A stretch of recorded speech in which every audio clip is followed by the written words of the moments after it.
وہ حضرت ایوب علیہ السلام بیمار ہو گئے نا، بڑی سخت تکلیف میں تھے،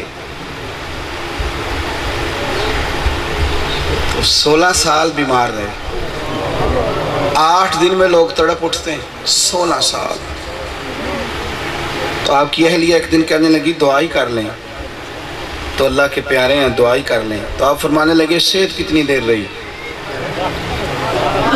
اس نے کہا 60 سال۔ تو فرمانے لگے ذرا بیماری کو بھی 60 ہو لینے دے، پھر دعا بھی کرتے ہیں۔ یہ تو کوئی بات نہ ہوئی کہ مرضی کا میٹھا میٹھا آیا تو سب ٹھیک ہے، اور ذرا سا کڑوا آیا تو بندہ پریشان ہو جائے۔ یعنی 60 سال موجیں کرنے والا بندہ 5 دن بیمار رہ کے تڑپ اٹھتا ہے۔ 60 سال بیماری رہی، کہا بھائی ذرا پورے ہو لینے دیں۔ خیر آپ نے یہ دعا کی، رضا کا اظہار کیا، اللہ تعالیٰ نے شفا دے دی۔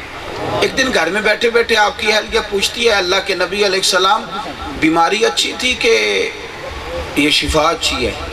آپ فرمانے لگے دن سارے ہی اللہ کے، دن سارے ہی، لیکن اگر تم مجھ سے پوچھے تو بیماری بڑی اچھی تھی۔ اس نے کہا حضور کس طرح؟ فرمانے لگے جب میں بیمار تھا نا تو 24 گھنٹے میں ایک دفعہ میرا رب میرا حال پوچھتا تھا۔ میرے 12 گھنٹے اس موج میں گزر جاتے تھے کہ اس نے میرا حال پوچھا ہے، مالک نے حال پوچھا، میں کہاں وہ کہاں۔ 12 گھنٹے اس حال میں بیت جاتے تھے، اور پھر اگلے 12 گھنٹے میں انتظار کرتا تھا کہ وہ دوبارہ میرا حال کب پوچھے گا۔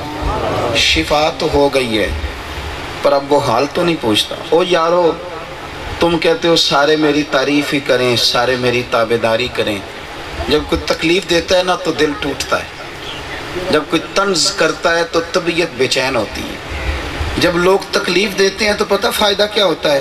سجدوں میں رونا آتا ہے۔ جب لوگ بری طرح دھتکار دیتے ہیں، بندہ اپنے مالک کی بارگاہ میں جا کے ہاتھ پھیلاتا ہے تو اس کے آنچل آنسوؤں سے بھر جاتے ہیں، اس کے پلو، اسے لطف آتا ہے۔ پڑھو نا کشف المحجوب، میرے داتا صاحب کیا فرماتے ہیں؟ داتا علی اجمیری کہتے ہیں حضرت موسیٰ کلیم نے پوچھا تھا مالک تو کہاں ملتا ہے؟ اللہ تو کہاں ملتا ہے؟ تجھے ڈھونڈنا ہو تو کہاں تلاش کریں؟ تو رب کریم نے فرمایا موسیٰ میں ٹوٹے ہوئے دلوں میں ملا کرتا ہوں، جب دل ٹوٹ جائیں تو پھر میں ملتا ہوں۔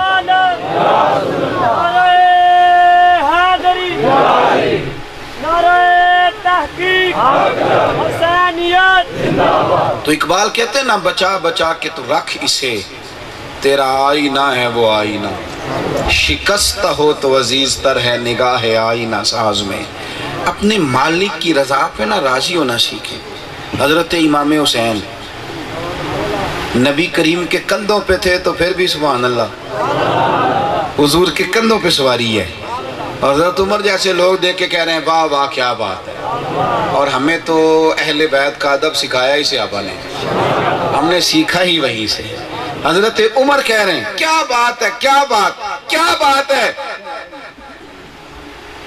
پھر دیکھو میں کیا کہنے لگا ہوں، امام حسین حضور کے کندھوں پہ ہیں تو پھر بھی وہ کہتے ہیں الحمدللہ سبحان اللہ ماشاءاللہ، لیکن ان کا سر کٹ کے نیزے کی نوک پہ ہے تو پھر بھی الحمدللہ۔ وہ ہر حال میں رب کی رضا پہ راضی ہے، اس کی قضا پہ شاکر ہیں، جہاں رب کھڑا کر دے جہاں اسی حال میں اللہ سے راضی ہے، اسی حال میں۔ ہمیں کیا ہو گیا؟ کیوں کمزور پڑ گئے؟ کیوں مسلمان سے سکتا ہے تڑپتا ہے؟ کیوں لوگوں کے سامنے دکھڑے بیان کرتا ہے؟ اور جیم جان دا کچھ وسا نہیں ہو، اے جان یار نو دے تے شاد ہو جا، اسے دل دہین فساد سارے، دل دلبر نو دے تے آزاد ہو جا، تے جیو رکھے عباد تے رو بسدا، تے جدوں کرے برباد برباد ہو جا۔ او جدوں کرے برباد پھر برباد بھی ہو جائے نا، پھر یہ والا ذائقہ بھی چک زندگی میں۔ اور یہ یاد رکھنا جب ساری دنیا ساتھ چھوڑ جاتی ہے تو رب رسول کام آتے ہیں، وہ تیرا ساتھ نہیں چھوڑتے۔ ہم پتہ کیا کرتے ہیں؟ سجن قضا نہیں ہوتے ہمارے، توجہ ہے میری بات پر؟ دوست قضا نہیں ہوتے، واٹس اپ قضا نہیں ہوتے، میسج قضا، روٹی قضا، سیر سپاٹا قضا، نماز قضا، درود پاک قضا، میں بڑے درد سے بات کرتا ہوں، درد سے. لوگ آ کہتے ہیں پیر صاحب نماز میں دل نہیں لگتا، دعا کر دیں. تو میں کہتا ہوں موبائل میں کیسے لگتا ہے؟ اس کی بھی تو دعا کراؤ نا. میرا مسجد جانے کو دل نہیں کرتا، دعا کر دیں. تو تنخواہ لینے جانے کو دل کرتا ہے؟ اس کی بھی دعا کراؤ پیر صاحب سے کہ آ گئی ہے بینک میں، میرا دل نہیں کر رہا جانے کو، دعا کر دیں. کرائیے کبھی. کیا مذاق ہے. وہ فلانی جگہ بندے سے میں نے پیسے لینے ہیں، وہ کہتا لے جا آ کے پیر صاحب دعا کر دیں، دل نہیں کر رہا جانے. کرائیے کبھی. مذاق ہے یہ کہ مسجد جانے کو تو دعائیں کراتا ہے، اور شادی بیاہ پہ جانا ہو تو تجھے کپڑے بھی مل جاتے ہیں نئے. کیا مسئلہ ہے؟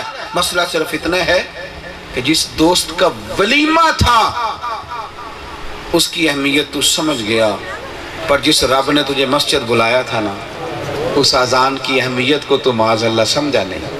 کبھی تو سمجھ جاتا نا تو کبھی غیر حاضر نہ ہوتا، تو کبھی سمجھ جاتا تو کبھی تیری قضا ہی نہ ہوتا. یہ کیسی بات ہو کہ تو کہتا ہے وہاں مجھے خیال آ گیا تھا، یہاں مجھے. رب اپنے بندوں کو تنہا نہیں چھوڑتا. رسول کریم نے ہمیں یقین کی دولت دی ہے، دولت یقین کو سمجھو. حضور نے اگر فرما دیا نا نماز میں برکت ہے تو برکت نماز میں ہی. ادھر دیکھو جوانوں، کائنات میں سب سے سونا چہرہ کس کا؟ آہستہ بولتے ہیں، کچھ بھی نہیں آکھنا میں تسی بولو. سب سے سونا چہرہ تو حضور کا تو داڑھی والا تھا. تو بغیر داڑھی کے سونا کیسے ہو گیا؟ یہ ہو کیسے گیا؟ تو کہہ رہا ہے سب سے سونا، نعتیں پڑھ رہا ہے کہ سونا چہرہ حضور کا، بغیر داڑھی کے تو آئینہ کیسے دیکھ لیتا ہے؟ یہ بات کو سمجھے. اگر یقین کی دولت نصیب ہو اور بندہ وہاں کھڑا ہو جائے، انشراح صدر اسے نصیب ہو، تو پھر جو حسن، جو وقار، جو تازگی نبی پاک کی باتوں میں ہے، حضور کی بات ماننے میں جو یقین کامل ہے. یہ عرس اعلیٰ حضرت کے دن بھی ہیں. جیسے میں نے داتا صاحب کی بات سنائی تو ایک فاضل بریلوی کی بھی سنا دوں. اعلیٰ حضرت فاضل بریلوی رحمت اللہ علیہ کو نا ایک دفعہ تکلیف ہو گئی، منہ میں کچھ چھالے بن گئے، دائیں بائیں بھی کچھ پریشانی ہو گئی. تو ایک طبیب صاحب آئے تو وہ آ کے کہنے لگے آپ کو طاعون ہو گیا. ایک بیماری ہوتی تھی طاعون کا مرض. کچھ بیماریاں ہمارے دیکھتے دیکھتے آئیں پھر وہ غائب ہو گئی. یہ 15 سال پہلے 12 سال پہلے ٹی بی کا بڑا شور تھا، اب وہ خال خال نظر آتا ہے کہ ساتھ چیزیں آئیں دب جاتی. تو طاعون کا ایک زور رہا ہے پرانے زمانے میں، احادیث میں ہمیں اس کا بڑا ذکر ملتا ہے. کہا جی طاعون کا مرض ہو گیا آپ کو. اعلیٰ حضرت فرمانے لگے نہیں کچھ اور ہو سکتا ہے، طاعون نہیں ہو سکتا. کئی مہینے منہ نہیں کھلتا تھا طاعون سے. وہ نہیں ہے. نے کہا جناب وہی ہے. اب کئی ڈاکٹر بھی اڑ جاتے ہیں نا، نہیں جی جو ہم کہہ رہے ہیں وہ ٹھیک ہے. فرمایا وہ نہیں ہو سکتا. کہ جناب کیسے نہیں ہو سکتا؟ حکیم میں ہوں کہ آپ؟ فرمایا جو بھی ہو مجھے وہ ہو ہی نہیں سکتا. کہ جناب ٹھیک ہو گیا. وہ چلا گیا ناراض ہو کے. ڈاکٹر ناراض بھی ہو جاتے ہیں. وہ چلا گیا ناراض ہو کے. فاضل بریلوی نے شام کو نا مسواک منگائی، کہتے تھوڑی سی دانتوں سے چبائی، پھر اس کو منہ میں رکھا تو منہ سے کچھ رطوبتیں نکلی. اللہ نے شفا دے. فرمایا بلاؤ نہ جو کہتا تھا طاعون ہے. وہ تو کئی دن بندہ ٹھیک ہی نہیں ہوتا. کہا حضور آپ کو کیسے پتا تھا طاعون ہے؟ نہیں ہے مجھے. کیسے پتا تھا؟ فرمانے لگے نبی پاک نے ایک دعا بتائی ہے، اگر کسی مریض کو دیکھ کے پڑھ لو تو تم اس مرض میں مبتلا نہیں ہو سکتے. فرمایا میں نے ایک طاعون والے مریض کو دیکھ کے پڑھ لی تھی، سورج ٹوٹ سکتا ہے، چاند گر سکتا ہے، تارے جگہ چھوڑ سکتے ہیں، پر مدینے والے کی بات غلط نہیں ہو سکتی. سارے ڈاکٹر بھی مجھے کہتے ہیں میں نہیں مانتا اس لیے کہ میں نے دعا پڑھ لی تھی. اور یاد رکھ بھائی، یقین پیدا کرے، یقین. انشراح صدر لائیں زندگی میں، ٹوٹتے بکھرتے سسکتے نہ پھرے. اور یہ آپ چھوڑ دیں کہ فلانا کہاں چلا گیا تو میں کہاں ہوں. آگے بڑھنا کمال نہیں، آپ کا رب کی معرفت کی طرف بڑھنا کمال ہے. جبے کبے کمال نہیں ہوتے. آپ کے باطن میں کتنا کوئی سکون ہے، اندر سے اللہ رسول کے ساتھ آپ کتنے اٹیچ ہیں.